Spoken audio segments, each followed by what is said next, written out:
हमने इनवाइट किया कोटा से हमारे एक्सपर्ट मिस्टर सचिन सर कि सर एक बार आप बच्चों को आके कोटा की स्ट्रेटजी भी शेयर करें कि कोटा में क्या होता है और यहाँ के बच्चों को थोड़ा सा फन और एंटरटेनमेंट की तरफ भी। कि लास्ट ईयर जो हमारा बच्चा यहाँ पे 2025 में पढ़ रहा था 10th में हमारे पास 14 बच्चे थे और आउट ऑफ 14 में से हमारे 7 बच्चों ने 90% एंड अबोव स्कोर किया, 7 बच्चों ने, और कोई भी बच्चा हमारा 65%। इस समय मैं ज़िला डोडा की अल्केमी एडुकेयर इंस्टीट्यूट के अंदर मौजूद हूँ और आपको बता दें कि इस इंस्टीट्यूट के अंदर बच्चों को जो है वो चाहे नीट का कोर्स हो या फिर 10th 11th 12th के बच्चों को भी जो है यहाँ पर पढ़ाया जाता है। मेरे साथ बातचीत करने के लिए इस इंस्टीट्यूट के ऑनर हैं, इनसे जो है वो बातचीत करेंगे कि इस एकेडमी में क्या खास है, क्योंकि बाकी भी जो है वो इंस्टीट्यूट्स हैं, बाकी भी एकेडमीज़ के अंदर जो है पढ़ाया जाता है, क्या खास जो है इस इंस्टीट्यूट के अंदर है। सर सबसे पहले आपका नाम जानना चाहूँगा और आपसे जानना चाहूँगा इस इंस्टीट्यूट को लेकर क्या कहेंगे।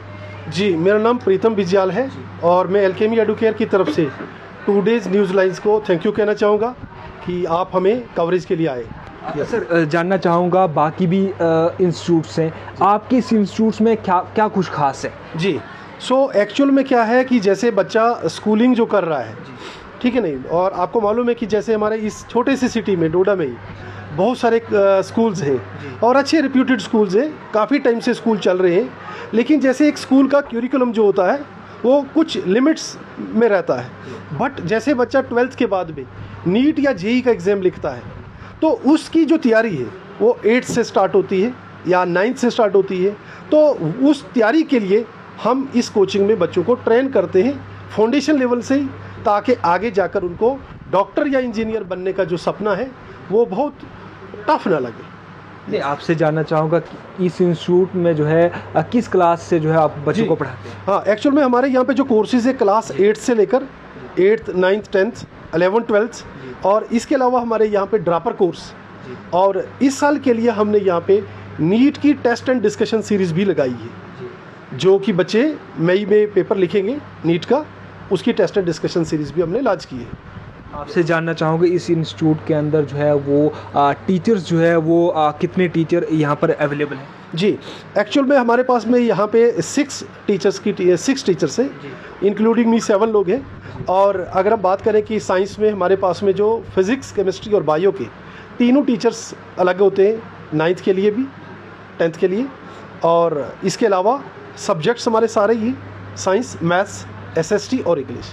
आपसे जानना चाहूँगा आपने बाकी भी कई जगहों पर पढ़ाया, फिर डोडा में आकर जो है पढ़ाने का क्या मकसद था आपका। जी, ये बड़ा इंटरेस्टिंग क्वेश्चन है, मेरे दिल पे छू जाने वाला। एक्चुअली में मैंने अपना टीचिंग का जो करियर है वो इसी सिटी से स्टार्ट किया 2005 से 2008 तक, और 2008 में मैं जम्मू की ओर शिफ्ट हुआ।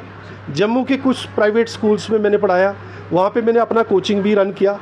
उसके बाद 2011 में मैं कैरियर पॉइंट कोटा राजस्थान की तरफ शिफ्ट हुआ। जम्मू सेंटर मिला मुझे for 3 years I worked with career point Kota, और 2014 में I decided to shift to Aakash, और फिर मैंने नेशनल लेवल मैंने सोचा कि एक और उड़ान भरी जाए, तो 2014 से लेकर 2024 नवंबर 2024 तक मैं आकाश के साथ जुड़ा रहा, और उसके बाद मन कहा कि एक बार दोबारा से अपने होम टाउन की तरफ आया जाए। डोडा में ये इंस्टीट्यूट आपने कब खोला यहाँ पर। हमारा ये 2025 में लास्ट ईयर बैचेस हमारे हैं 2025 से चल रहे हैं, मतलब लास्ट ईयर से स्टार्ट हुआ है, जस्ट 1 साल हमारा यहाँ पे कंप्लीट हुआ है।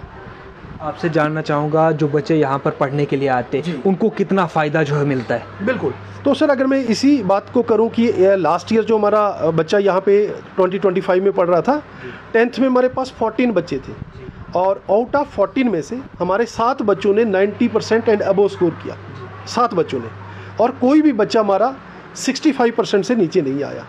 We produced 100% result in 10th board exam as well as 12th board exams, और इसके साथ इस साल हमारे बच्चे जो हैं वो नीट का एग्ज़ाम भी लिखने वाले हैं। ये नीट की कोचिंग भी यहाँ पर। यस, पूरा नीट की कोचिंग है। एक्चुअल में ये इंटीग्रेटेड कोर्स है, क्योंकि नीट और जो बोर्ड है ये दोनों एक ही साथ चलते हैं, ऐसा कोई नहीं है कि नीट की पढ़ाई अलग है। फिर भी मैं कहूँगा कि अगर ऐसा होता अलग तो फिर आफ्टर 12th एग्ज़ाम के बाद, जस्ट 12th एग्ज़ाम के बाद में नीट का एग्ज़ाम नहीं होता। फिर तो एनटीए को 1 साल देना चाहिए था बच्चे को। लेकिन जैसे आपको मालूम है कि अभी इंडिया में मैक्सिमम जो स्टेट्स हैं उनमें अभी बोर्ड एग्ज़ाम मार्च में हुए कंप्लीट, और फर्स्ट वीक ऑफ मई में नीट का एग्ज़ाम है। और चिनाब वैली को मैं ये कहूँगा, चिनाब वैली के बच्चे, इवन जम्मू कश्मीर के पीर पंजाल या श्रीनगर जोन के जो बच्चे हैं, दे आर वेरी फॉर्चुनेट कि उन्हें ये विंटर सेशन का जो बेनिफिट है वो 6 मंथ की फार्म में मिलता है।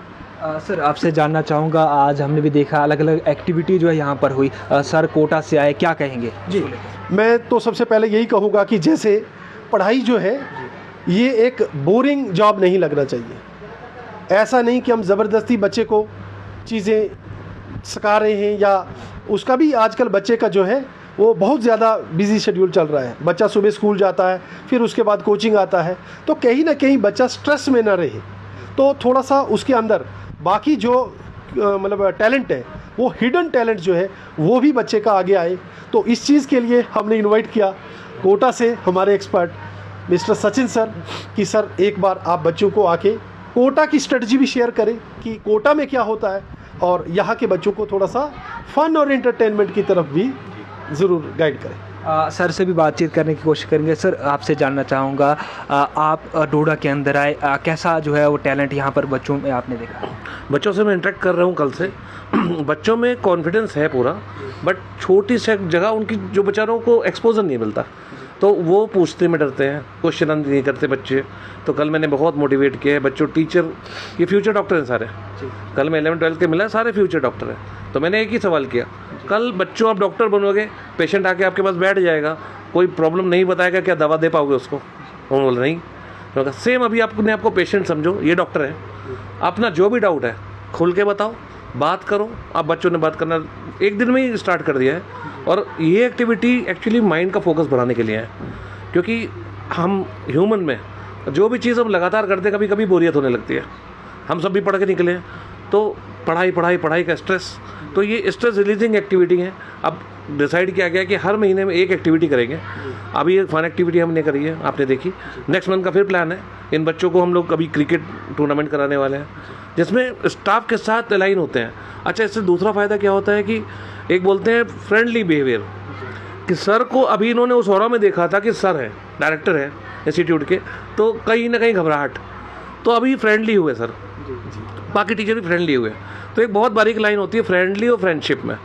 फ्रेंडशिप नहीं करनी है, फ्रेंडली रहना है, जिससे बच्चा आपसे पूछते समय डरे नहीं, आपको लगे उनको कि हाँ ये मेरे जस्ट सीनियर है, मेरे साथ कल सिंगिंग भी कर रहे थे, कल जोक भी सुन रहे थे, तो बच्चे की घबराहट दूर होती है और वो ओपन होता है। सर ऐसे एक्टिविटी कराने से कितना फ़ायदा बच्चों को होता है? हर साल हम लोग कोटा में देखते हैं, वहाँ पे जो रिज़ल्ट परसेंटेज है, वो बच्चे जो बिल्कुल भी नीरस हो जाते हैं उनका नहीं हो पाता है, ज़्यादातर नहीं हो पाता है। बट ये जो बच्चे एक्टिविटी करते रहते हैं, इनका फोकस बढ़ता रहता है। हम एक कहावत भी है, जो भी प्रॉब्लम है आपकी, स्वेट इट आउट, पसीने में बहा दो। तो कोटा में हम लोग कराते हैं एक्टिविटी, रनिंग की कराते हैं। एक छोटी सी एक्सरसाइज आपको अभी बताता हूँ कि अगर बहुत बोरियत लग रही हो, एज अ पर्सन हमें भी लगे, तो कहीं सीढ़ियाँ हो ना, 2 बार सीढ़ियाँ चढ़ लो, उतर लो फास्ट, एकदम से एनर्जी लेवल हाई हो जाएगा। हम लोग चलती क्लास में कराते हैं एक्टिविटी है, क्लास चल रही है, लंच के बाद की क्लास है, बहुत नींद आती है। अच्छा, मैं आपके माध्यम से सबको एक मैसेज देना चाहता हूँ नीट के बच्चों को, कि हमारे यहाँ पे सबकी आदत है, मैंने देखा है दोपहर में स्कूल से आने के बाद खाना खा के आराम करने की 2-3 घंटे, उस समय ब्रेन ठंडा पड़ जाता है, और नीट का पेपर 2 से 5 होता है दोपहर में। तो ये बहुत ध्यान रखें कि खाना खाने के बाद सोना नहीं है, आप भी से आदत डालना चालू कर दें, तो जो 9th, 10th, 11th में आएंगे बच्चे 12th तक, उनकी आदत पड़ जाएगी। माइंड को ट्रेन करना बहुत ज़रूरी है। इन सबको मैंने बोला है कि जहाँ कंफर्ट जोन लगे उससे ऊपर बढ़ो, अगला लेवल ट्राई करो। कल एक्टिविटी कराई थी मैंने, उनसे बच्चों ने खुद बताया आज आके कि सर मज़ा आ गया, आज अच्छा लग रहा है पढ़ने में। और तो ये फोकस बनता रहना चाहिए, कभी छोटी छोटी एक्टिविटी कराते रहेंगे सर के थ्रू हम लोग। नहीं, अभी कितने दिन आप यहाँ पर और कितने दिन आप यहाँ पर एक्टिविटी बच्चों को कराएंगे? अभी एक्टिविटी तो सारी क्लास के बच्चों की हो गई, अभी कल मुझे और लोगों से मीटिंग करनी है, कुछ पेरेंट्स से मिलना चाहते हैं, उनसे भी मिलूंगा। कोटा में क्या ऐसा अनोखा हो रहा है जो यहाँ नहीं हो सकता, ऐसा कुछ नहीं है। बस हाँ, चीज़ें वही हैं। मैं आपको ये बताऊं, जैसे ड्राइविंग हम सबको आती है, मगर हमें बोले फार्मूला 1 के ट्रैक पे जाकर ड्राइव कर दो, तो नहीं कर पाएंगे, उसकी टेक्निक नहीं है हमारे पास। इसी तरह NCERT का ही कोर्स 11th-12th में कराया जाता है, वो सिटी ड्राइविंग है। सर फार्मूला 1 की तैयारी करा रहे हैं, जो नीट का पेपर होगा उसको कैसे लिखा जाना है, उसमें क्या टेक्निक चाहिए, तो बिल्कुल बेसिक लैंग्वेज में मैं आपको फ़र्क बता रहा हूँ। तो वो चीज़ें छोटी छोटी रोज़ होती हैं जो अकोमोडेट होकर रिजल्ट को देती है। तो सर एक तरह से समझिए एक्सपर्ट चीज़ें करा रहे हैं। अदरवाइज़ 11-12 की जो पढ़ाई स्कूलों में होती है, बोर्ड में होती है, वो ही सिलेबस नीट में आता है। और दूसरा मैं यहाँ पे ऐड करना चाहूँगा कि एक्चुअल में हम यहाँ पे ना रैपिड फायर सेशन लॉन्च किए हुए हैं, और रैपिड फायर सेशन लॉन्च करने का पर्पस ही यही है कि जैसे बच्चा 1 घंटे की क्लास में बैठा हुआ है, तो ये यूजुअली होता है कि 1 घंटे की क्लास के बाद जैसे बच्चा ब्रेक चाहता है कि भाई मुझे ब्रेक मिल जाए, और बहुत सारा कंटेंट जो पढ़ा होता है उसमें से 30-40% बच्चा भूल जाता है। फॉरगेटिंग जो है, मतलब अगर हम लॉ ऑफ फॉरगेटिंग की बात करें, जिसके बारे में सर ने बड़ा अच्छी तरह से एक्सप्लेन भी किया, तो ये यूजुअल है। तो हम क्या करते हैं, कभी क्लास के बाद तुरंत, कभी रैंडम, बच्चा क्लास में आया, रैंडम पहले दिन का टॉपिक पूछ लिया, 10 दिन पहले का टॉपिक पूछ लिया, और उसकी हम वीडियो शूट करते, सो दैट कि एक बार वो हर टाइम के लिए मेंटली प्रिपेयर्ड हो जाए, रादर देन कि मेरा एग्ज़ाम इस डेट को हो रहा है, इस सब्जेक्ट का पेपर हो रहा है, तो मैं उसको तैयारी करके रहूँगा। तो हम चाहते हैं कि हमारे बच्चे हर टाइम ट्रेन रहे क्वेश्चन आंसर के लिए। यस। आखिर में आपसे जानना चाहूँगा, बच्चों के लिए या फिर पेरेंट्स के लिए क्या मैसेज रहेगा जो इस इंस्टीट्यूट में जो है वो आना चाहते हैं? जी, मेरा बस सभी पेरेंट्स के लिए, इवन चिनाब वैली पूरे रीजन के लिए पेरेंट्स के साथ यही मैसेज रहेगा कि जो क्वालिटी पहले बच्चे अचीव करने के लिए बड़े बड़ी सिटीज़ में जाते थे, शिफ्ट करते थे, चंडीगढ़, कोटा, दिल्ली, इवन जम्मू, तो वो फैसिलिटी हम यहाँ पे प्रोवाइड करने के लिए आए हैं। क्योंकि मेरा टोटल अभी टीचिंग एक्सपीरियंस जो है वो 21 ईयर्स का हो चुका है, और नेशनल ब्रांड में मेरे 15 ईयर्स का काम किया। तो मैंने एम्स में 2nd रैंक दिया, जिपमर में मैंने ऑल इंडिया रैंक 1 दिया, नीट में 9 और 10 रैंक दिया। तो वो सारे रैंक देने के बाद अब हमें ये चैलेंज ले रहे हैं कि हमारे डिस्ट्रिक्ट से, हमारे होम टाउन से कितने बच्चे यहाँ से पढ़ के डॉक्टर, इंजीनियर बने। तो मैं हर पेरेंट्स के लिए ये ज़रूर चाहूँगा कि वो अगर बच्चे को मेडिकल या इंजीनियरिंग का ड्रीम दिखा रहे हैं, तो एटलीस्ट वो हमारे पास विज़िट करें। हम बच्चे के इंटरेस्ट को जानने की कोशिश करेंगे। ऐसा नहीं कि हर बच्चे को हम ज़बरदस्ती थोपेंगे कि आपको साइंस और मैथ्स ही लेना है। हो सकता है वो आर्ट्स या कॉमर्स में बहुत अच्छा कर सकता है, तो उसका क्या इंटरेस्ट है, उसकी कितनी अप्रोच है, उस अप्रोच के आधार पे हम उन्हें गाइड करेंगे कि उनके बच्चे के लिए कौन सी स्ट्रीम बेस्ट सूट करती है। और इन केस अगर मेडिकल इंजीनियरिंग का सपना है तो उसकी क्या रिक्वायरमेंट है। हमारा यहाँ पे जो बच्चों की जो एडमिशन होती है वो टेस्ट बेस पे होती है, सो दैट कि बच्चे को पता चले कि मेरा स्कोर कितना आ रहा आज तक, और ये गैप जो है बाकी मुझे कैसे पूरा करना है। और अकॉर्डिंगली उसी के बेस पे फीस जो है उसमें भी मैक्सिमम हम डिस्काउंट देते हैं, ताकि हर कोई बच्चा जो है उसको अवेल कर सके एक स्कॉलरशिप टेस्ट के रूप में। यानी स्कॉलरशिप यहाँ पे देते हैं? यस, स्कॉलरशिप टेस्ट देते हैं। चलिए, बहुत शुक्रिया। तो ये थे अल्केमी एडुकेयर इंस्टीट्यूट के एमडी मेरे साथ बातचीत करने के लिए, और जो सर कोटा से भी आए थे उनके साथ भी बातचीत की। उनका भी साफ तौर पर कहना है कि डूडा यानी आपके भी अपने शहर में जो है वो इस तरह की आपको जो है वो एजुकेशन प्रोवाइड करेंगे, जिस तरह की एजुकेशन खास करके बड़े बड़े शहरों के अंदर, या फिर अगर हम कोटा की बात करें वहाँ पर जिस तरह की आपको कोचिंग दी जाती है, उसी तरह की कोचिंग जो है आप सब लोगों को आपके ही अपने शहर डोडा के अंदर जो है वो मिलेगी।